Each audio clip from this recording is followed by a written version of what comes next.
김태현의 정치쇼 1부 뉴스 속 깊숙한 이야기를 들어보는 인터뷰 시간입니다. 어제 정부가 향후 5년간 다문화 가족 정책을 이끌어갈 다문화 가족 정책 기본 계획을 발표했는데요. 어떤 내용을 담고 있는지 김현숙 여가부 장관을 전화 연결해서 이야기 나눠보도록 하겠습니다. 장관님 안녕하세요. 안녕하세요. 예, 장관님 어제 한덕수 총리하고 가수 인순이 씨가 배석한 가운데 중요한 정책 발표가 있었습니다. 여가부에서. 다문화 가족 정책 기본 계획인데 그럼 향후 5년간의 다문화 가족 정책의 방향성 이거 어떻게 되는 거죠? 그러니까 그동안은 이제 결혼 이민자들의 그 초기 적응을 좀 지원해주기 위해서 뭐 통번역을 해준다던가 한국어 교육 등을 하는 그런 경우와 그다음에 영유아기 자녀 양육 지원에 중점을 두고 다문화 가족 정책을 추진해 왔는데요. 예.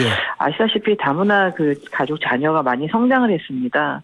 그래서 이제 다문화 가족의 아동 청소년이 학교 생활 부적응 등으로 동일 연령대의 청소년보다 좀 학력 격차가 점점 심해지고 있어서 그 부분에 대한 해결이 좀 필요하고요. 예. 그다음에 다문화 한부모 가족도 증가를 많이 했습니다. 아, 그래요? 예. 예, 그다음에 이혼하거나 아니면 사별 후에 원래 나라 본국으로 돌아가는 결혼 이민자와 이렇게 돌아갈 때 한국 국적의 자녀를 동반하는 경우도 있어서 예. 다문화 가구의 가족 유형이 굉장히 다변화되고 있어요. 예. 그래서 이런 변화에 대응하기 위해서 결혼 이민자의 다변화된 정책 수요나 다문화 아동 청소년의 성장 단계에 맞는 지원 방안을 이번 기본 계획에 포함해서 전체적인 어떤 방향이 크게 바뀌었다고 보시면 될 것 같습니다. 예.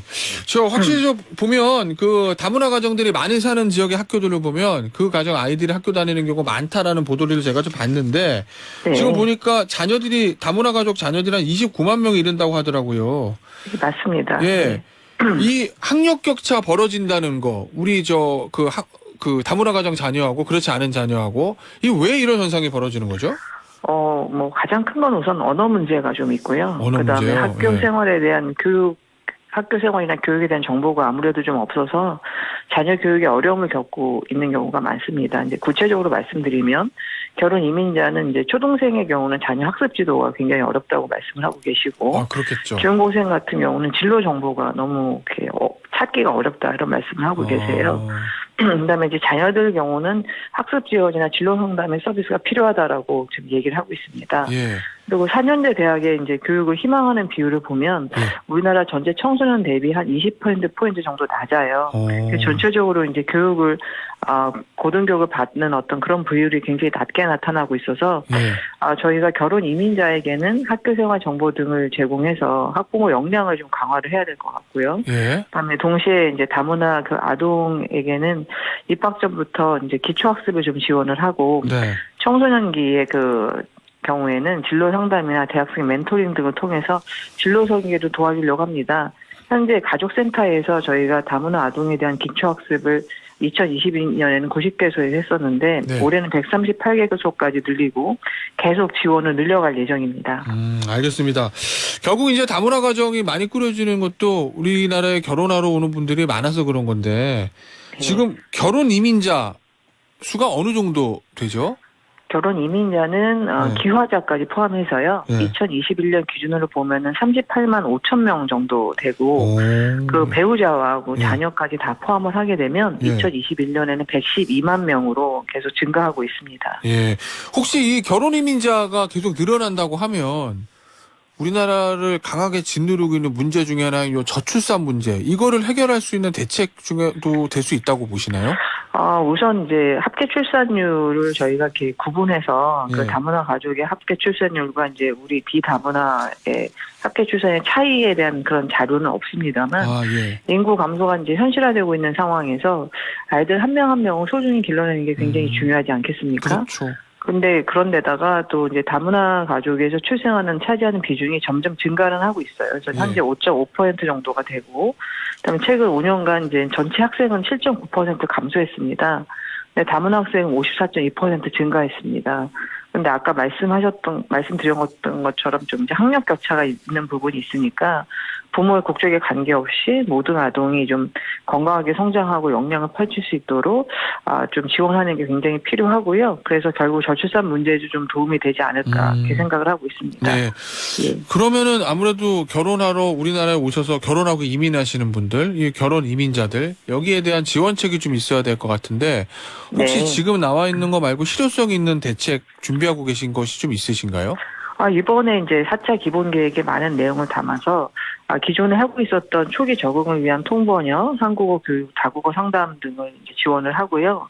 그다음에 이제 오랫동안 이제 장기 안착한 가족이 계세요. 한 15년 정도 되다 보니까. 예. 그럼 이제 가족 관계를 좀 활발하게 해줄 수 있는 그런 프로그램, 그다음에 생활 안전, 그다음에 노년 준비 교육도 저희가 해드려야 돼서 이번에 포함이 됐고, 예. 그다음에 홀로 자녀를 양육하는 한부모의 경우에는 아무래도 자녀 양육 지원 부담이 크거든요. 그러니까 그런 부분을 지원하고, 그다음에 아까 말씀드린 것처럼 이혼이나 사별 등으로 본국으로 귀환한 결혼 이민자가 다시 한국으로 역귀환할 때를 대비해서 한국어 교육과 그다음에 한국 문화 교육, 그다음에 우리나라 국민과의 교류 등을 지원하는 그런 것들이 새로운 과제로 다 포함이 됐습니다. 예.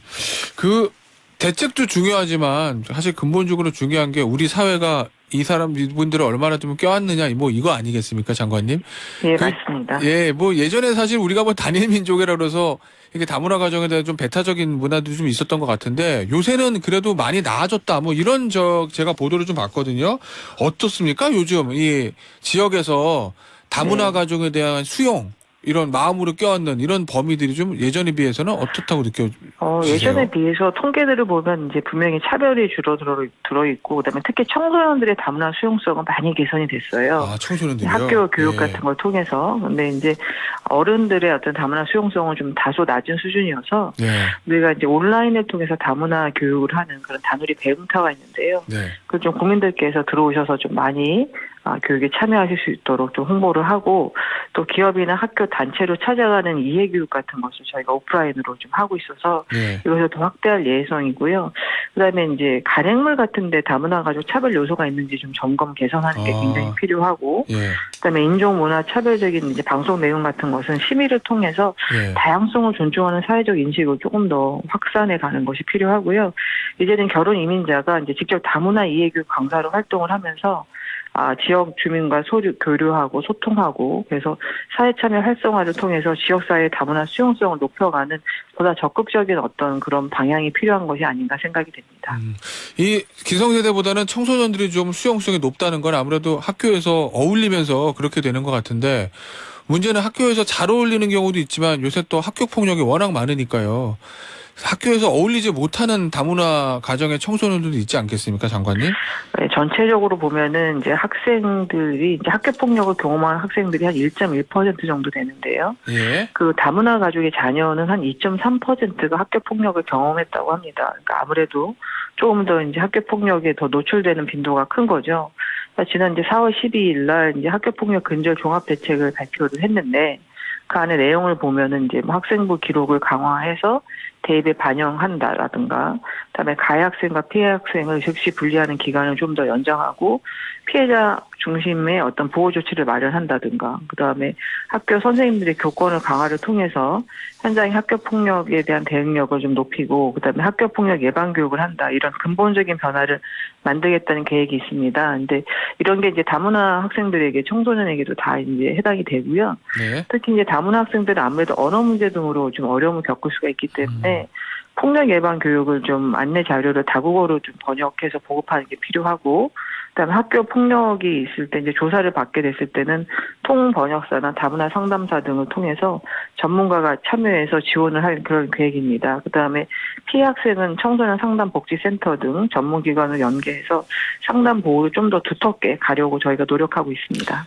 알겠습니다. 여가부에서 추진하고 있는 다른 정책 하나 좀 알아볼게요.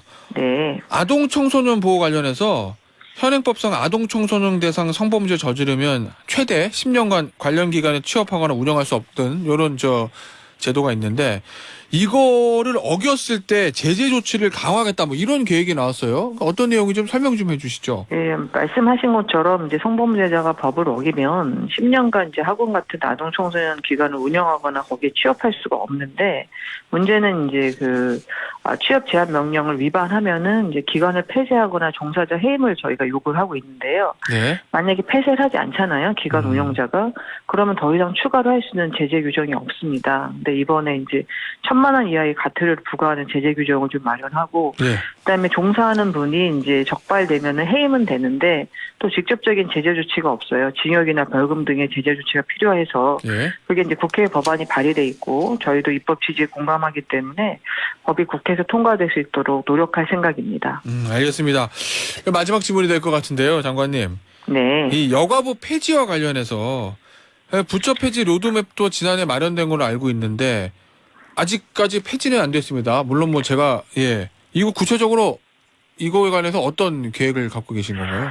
이제 국회 논의 사항인데요. 그러니까 예. 작년에 이제 여성 고용 기능은 고용노동부로 이관하고 그의 다른 기능은 보건복지부에 인구가족 양성평등본부를 만들어서 이관한 조직 개편안을 10월에 국회에 제출했는데요. 예. 이제 지난 2월에는 좀 불발됐고요. 현재는 여야가 재논의하겠다라는 그런 상황입니다. 그래서 저는 국회의 결정을 존중하면서 국회 논의를 지켜봐야 되는 그런 상황이라고 보고요. 예. 대통령님께서도 이제 그 여가부가 조속하는 동안에는 여성가족 청소년에 대한 그 보호를 더 강화하라고 말씀을 하셨는데요. 저는 이제 여성가족부 하고는 본연의 업무의 기능을 좀 더 강화해서 업무 영역을 넓히고 사각지대가 없도록 국민들을 살펴드리는 일을 지속적으로 더 강화해 갈 예정입니다. 만약에 여가부가 당장 내일 폐지된다고 하더라도 오늘 설명해 주신 그런 대책들 이거 계속 차질 없이 진행은 되는 거죠? 물론입니다. 더 강화해서 할 예정입니다. 알겠습니다. 오늘 여기까지 하도록 하겠습니다. 지금까지 김현숙 여가부 장관이었습니다. 감사합니다. 예, 감사합니다.